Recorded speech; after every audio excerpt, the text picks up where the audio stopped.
Hello and welcome to the two-man power trip of wrestling. I'm your host, JP John Paz. Today we have a very special guest. He's an MLW star. He's a AAA star. He was a CMLL star. He used to be Donald Trump's favorite wrestler. He is Mr. Sam Adonis. Sam, welcome to the two-man power trip. How you doing? I'm very good. Thank you for having me this afternoon. You forgot All Japan Pro Wrestling, Florida Championship Wrestling, and about 850 independents across the world. So just Yes. point that out. So what's going on in your world? Seems like you are getting bigger and better every day. And like you said, more promotions are you're being booked on. I appreciate that. I'm busy, man. Thank goodness I'm busy. The pandemic sucked for everybody. I mean, I'm sure it was no different in your world, but so much of us were out of work and just weren't very busy at all.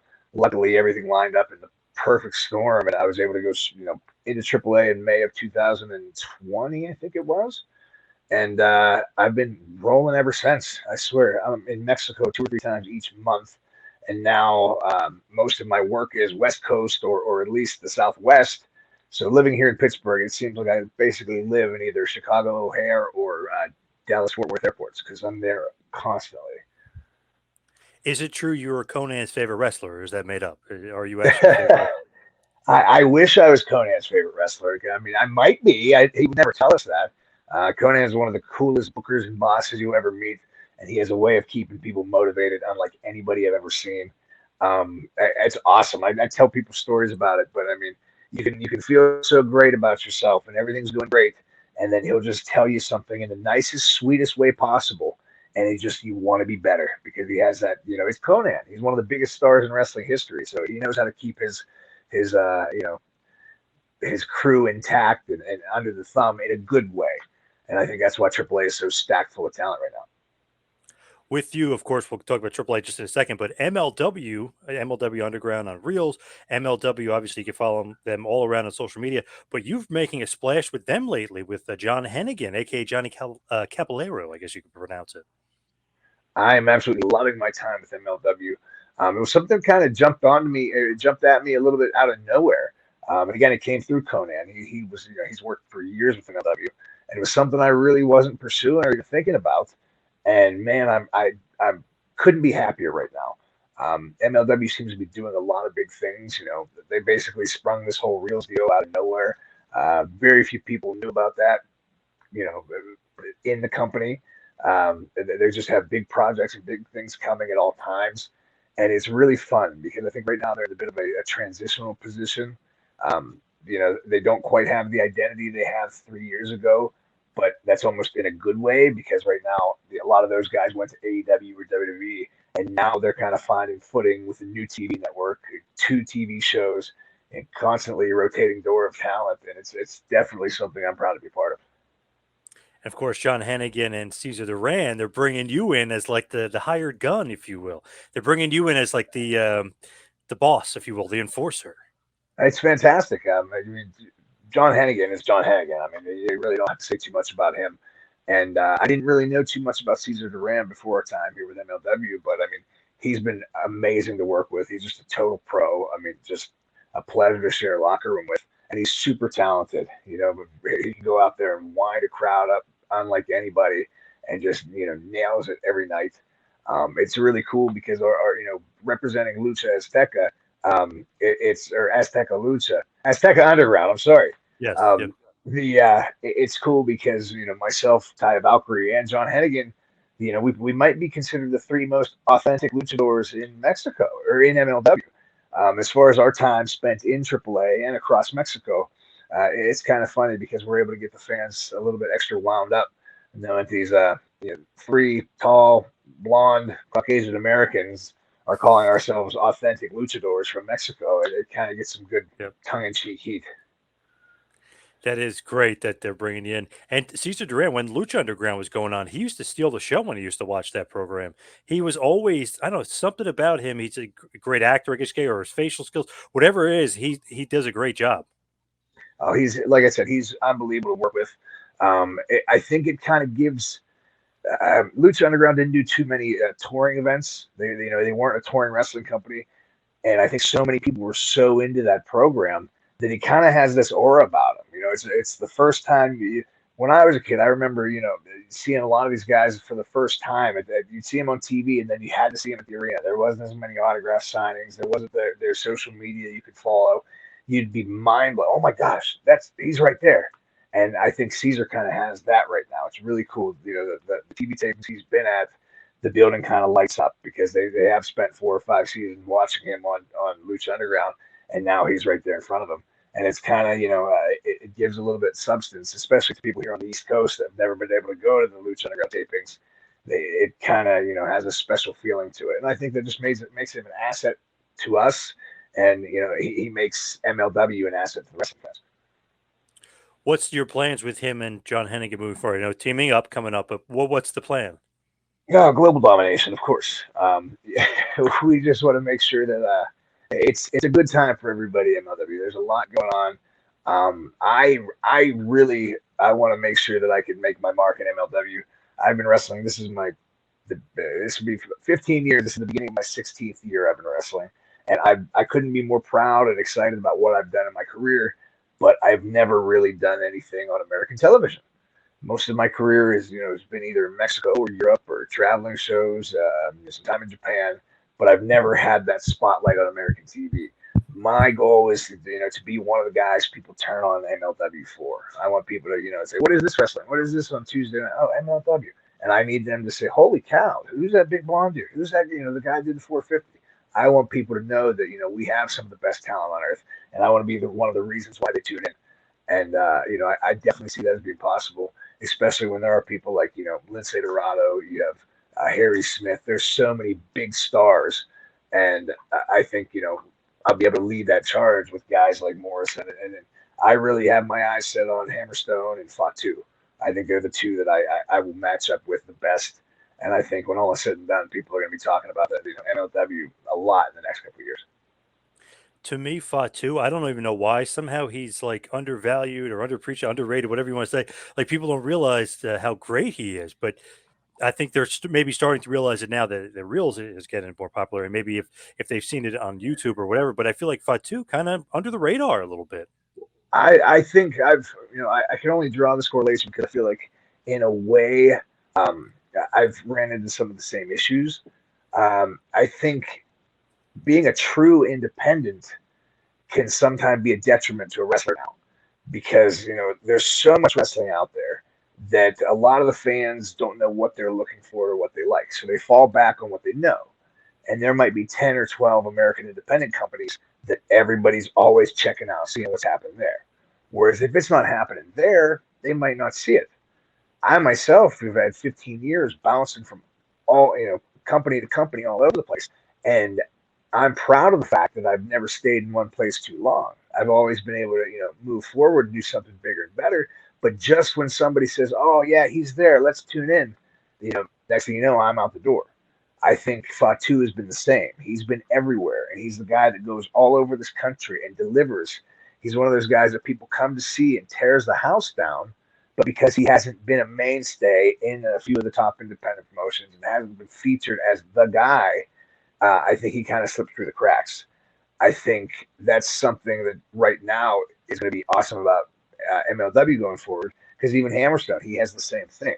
I think there's guys there that have been they have slipped through the cracks, and it feels like right now that MLW's refinding their footing and coming out with some new guys, new talent, new stories, and I think the time is now for a lot of these guys to be seen as for as good as they are, and I think a lot of the next few years, people are going to be looking at us as almost as one of those a well kept secret. People are going to look at it and just say, "Man, yeah, these guys are good," and I think it's going to help us grow. Like MJF was a few years ago when he was with MLW. Now everybody knows MJF. Exactly, and I think that's kind of a good situation as a wrestler, as a performer. It's the best situation. I think right now there's so much money to be made, but there's only so many positions to be had. There's a lot of people that work their whole life for their big contract and their opportunity. Even when they get that contract and opportunity, it might not have been what they expected it to be.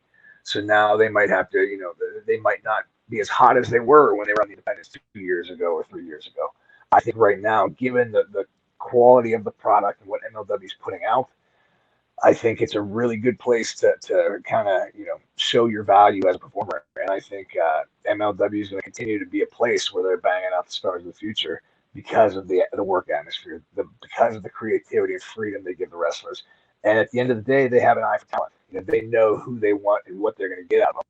So I don't know. I've definitely, for considering that it wasn't really a priority of mine and nothing, it's something I wasn't really looking forward to. I'm more than pleased with the way things are going for MLW and happy to be part of it. You're on a bit of a winning streak. You beat Calvin Tankman, Estrella, like a bunch of guys. So Hammerstone might not be that far out of your reach as far as getting a title shot against Hammer. Oh, I hope so. I've wrestled Hammerstone multiple times. I've done some stuff with him down in his neck of the woods. But he's 6'4", about 245, 50 pounds. I'm 6'4", 245 pounds. But I mean, he might be a little bit bigger in the chest than I am. But Yeah. don't get crazy here. I have a feeling that we're gonna have some really good matches. I think right now there's not too many. I hate to call it. I hate to use the term working heavyweights, but that's kind of the first thing that comes to mind. Just to go out there and keep a very fast pace and be able to go out there and give 20 minutes as hard as you can. There's not as many of those as there used to be, maybe 20 years ago. So I think between Hammerstone, myself, and Jacob Fatu, there's a lot of magic to be made. And I don't know. I just think it's going to be good coming up. I definitely think I could end up with a title here sooner than later, especially with Cesar. For sure. Why do you think that is with the heavyweights, though? Is it just like where do the heavyweights go? I mean, wrestling used to be filled with these guys. Where are they all? I think wrestling there used to be many more opportunities as a full time job. I think whenever, if there was territories and there was multiple positions for somebody, there was incentive for an ex basketball player or an ex steel mill worker to come to the wrestling business. Whether you liked wrestling or not, you could make money at it due to your size because you're, a carnival attraction. You're something people want to see. Now, generally, 90% of the wrestlers are coming into it as fans because it's their hobby, because it's their passion, and they kind of look at the business differently than most of like a non-wrestling fan would. And you could look at guys like the Road Warriors, the one man gang. But wrestling found them. Their mentality and how they apply their logic and how to make money is going to be different than somebody that's watched wrestling their entire life. I think that's kind of led to a lot of the wrestling, the changes in wrestling overall. Now wrestlers, it's a lot more people try to take care of themselves and try to, do what they want to do because they like it instead of thinking outside the box and what's going to make them the most money. When you look at your career, MLW, even AAA, of course, you kind of look at yourself and you're like, wow, look, now he's starting to hit the main event. Now he's starting to win main events. Now he's in a main event with Psycho Clown and Vikino and Ray Harris. I mean, climbing up that ladder in AAA, and the AAA MLW show that they had not that long ago. You were the main event in a 6-man with those guys. Pretty awesome. Right now, I mean, AAA is something that happened just kind of off the heels of COVID, and I just couldn't be happier. I don't think I didn't really plan on learning Spanish, but I think it's something that it's kind of I was blessed upon me, and I think that's definitely made my connection to Mexico has been stronger because of that. But it comes from a lot of hard work and a lot of time. I'm 33 years old, but this is already my 15th year in wrestling. So I think a lot of it comes down to the fact that I'm getting the opportunities at the correct time. A lot of people get the opportunity either too early or too late, or they might have a certain level of success at one level, but then not know how to strive at another level. I think that I like to think of myself as somebody that was patient and waited for the right opportunity, did what was right, made people happy along the way, and now I kind of think it's all happened because of the perfect storm, and I feel very confident that I'm right where I should be right now. What do you think about that 6-man that you had in the main event MLW AAA show? Was a lot of pressure? I know you were kind of used to the main events, but I mean, it's almost like I'm not the lead heel, but I'm one of the lead villains now. I'm one of the lead heels. More pressure on you, or no? You love it. No, I've kind of I've been used to where it's at for a while. In Mexico, particularly because I was working at a very high level there around the CMLL. Yeah, for Even sure. in that day, wrestling Negro Casas in front of 10,000 people at Arena Mexico was a big deal. So I'm happy that it's happened to this. I'm happy that it's evolved to this point. AAA is definitely a completely different product than CMLL Arena Mexico was. It feels better though because you can feel the growth come along. You know when you're doing a AAA show, it's bigger production. There's fight TV. There's a lot more people watching around the world. I think it's just like anything. If you think too much about anything, you can psych yourself out and get really worked up. But at the end of the day, we work hard to get to this point, and I feel I'm used to it at this point, and I love it. I thrive on the energy. I love to piss people off and get everybody all wound up and just you know, make everybody go home, whether they're having a good time and they like me or they hate me. I want them to never forget the match they just saw. Well said. With Vikino, I feel like watching him and watching even the Luchadors, I was a big WCW fan, watching them, Rey Mysterio, and like the influx of talent there is amazing. Then you see a guy like Vikino, and it's like, my God, this guy is like that times three. It's like the stuff that he does is just insane. Have you ever seen a guy be able to do some of that stuff? I mean, there's so much talent in Mexico. The King is absolutely incredible. A lot of that has to do with just kind of the culture that is wrestling in Mexico. These guys, they kind of look at it differently, and it goes back to what I was saying about the incentive to be a wrestler here in Mexico. People know that can be a full time career. They know it's like when your kid is 8 years old and he's hitting an unnatural amount of home runs, you're probably not going to be thinking about, hey, what does my kid want to do? You're probably going to think, yeah, this kid might be a baseball player, and let's try to help him be a baseball player. Maybe he doesn't end up being a baseball player, but you're going to do everything you can to facilitate a career in baseball if that's what your kid wants to do. Mexico is kind of like that as well. There's gyms in these towns where some people, might end up coming to the gym with their friend one day, and they don't even like wrestling. But all of a sudden, their first day in the gym, they're doing everything better than their friend that comes once a week. That kind of, whoa, this kid's, hey, why don't you come back next week? Why don't you train with us? And this kid might not like wrestling at all. He knows, well, shit, I could be like Mystico. Mystico he's from a barrio. He's from a bad neighborhood. Look at him now. He's a superstar. I could change my family's life. I could be a rock star. That mentality, that kind of changes the outlook. And I think that's why in Mexico they do take such risks. They do amazing things, but they also put a lot more work in than most American wrestlers do because they have the facilities. They're constantly trying to get better because there's so much competition. It's not just a hobby to most of them. It is a way of life and a means to a change. Who is the most over luchador? Who's the guy? Is it Psycho Clown? Absolutely. I think a lot of people don't want to say that, don't want to hear that, but by far, Psycho Clown. You could always make the argument about certain wrestlers and WWE or there's always going to be the star that people try to take away. This guy, he wasn't a great worker, but there's always going to be a Hulk Hogan, and then Psycho Clown's the Hulk Hogan. He's the guy that people are paying money to see, and I mean he's a hell of a wrestler. I think a lot of people forget that sometimes just because we don't go out and have the same match that Vikingo and Ray Horace do doesn't mean that we can't have a similar match and we're not capable of doing the same things. A lot of times we kind of have to we go out there and just kind of read the crowd and see what's going to happen. There's a lot more brawling in Mexico than I expected. A lot more hardcore, a lot more fighting and tables and all that. And that's not by design. I think a lot of people might say, "Oh, Sam Adonis in AAA, he doesn't really do much. He's a brawler." But those same people, I could show them, one of my matches from All Japan, and they could say, "Man, I didn't know he could do that." So I think you just kind of have to keep an open mind and think about, the where the guys come from and how they got there to know that someone like Psycho Clown, even though he might be a little bit more character than someone else, but he's still a hell of a wrestler. That's so true. Like about some guys, when the crowd is into it, you don't need to do like a million flips or whatever. You know what I mean? Like Hogan could do the point, and it'll get a huge ovation rather than somebody doing a Canadian destroyer or whatever. It's all relative. So if the crowd is into it, they're into it. You don't need to go crazy. Exactly. And then so like there's another guy down there, Cibernetico. Oh He yeah. was a huge star for most of the 2000s and the late 90s. I was in the ring with him a couple months back, and he was my tag partner. And there was about 12,000 people in this building in Guadalajara, and his music hit, and I instantly got chills. because it reminded me of when I was, about 9 or 10 years old at Pittsburgh's Mellon Arena, watching Stone Cold come out, and that's Yep. the only way you can explain it. And this guy, if you ask every single lucha fan in the United States, who's the best luchador ever, you know, I doubt any of them are going to say Cibernetico.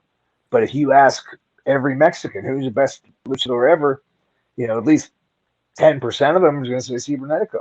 So it's not necessarily about what everyone thinks it's about. It's just about being out there and knowing what you're capable of and being able to sell tickets and move the needle. It's funny, like ask somebody, like, oh, even states, hey, who's like your favorite current wrestler? They might not know. Hey, what about Hulk Hogan? Even though he's 70, it's like, what? Oh, of course, everyone knows Hogan. What about Andre the Giant? Oh, everybody knows Andre. It's Steve Austin. Oh yeah, of course, Steve Austin. Like, it's so funny. Everybody knows those names, those household names. You need those household names. You need Well, those exactly. guys. And I was always brought up in the idea of, as wrestlers, it's our job to get people interested and give people a reason to watch. But there's also, there's something for everybody. I think that's one thing that AAA does well. MLW does great. There's something for everybody on those shows. So you got to keep it diversified. Generally, the most common denominator is going to be a Hammerstone, somebody that looks like $1,000,000, does some cool stuff, but he just has that Hulk Hogan factor. Some people want to see Lince Dorado. Some people like Enzo and more. You don't know what it is, but it's our job to draw people in and to try to get get people interested in wrestling. I think that's something that's so funny about wrestling now. Everybody gatekeeps. Everybody wants their wrestling company to be their wrestling company. And if you don't like our company, then go away. We don't want you. That's not the way to be. I want everyone on the planet watching wrestling every night. I wish it was the way it was in the '80s, where everybody knew and loved that stuff.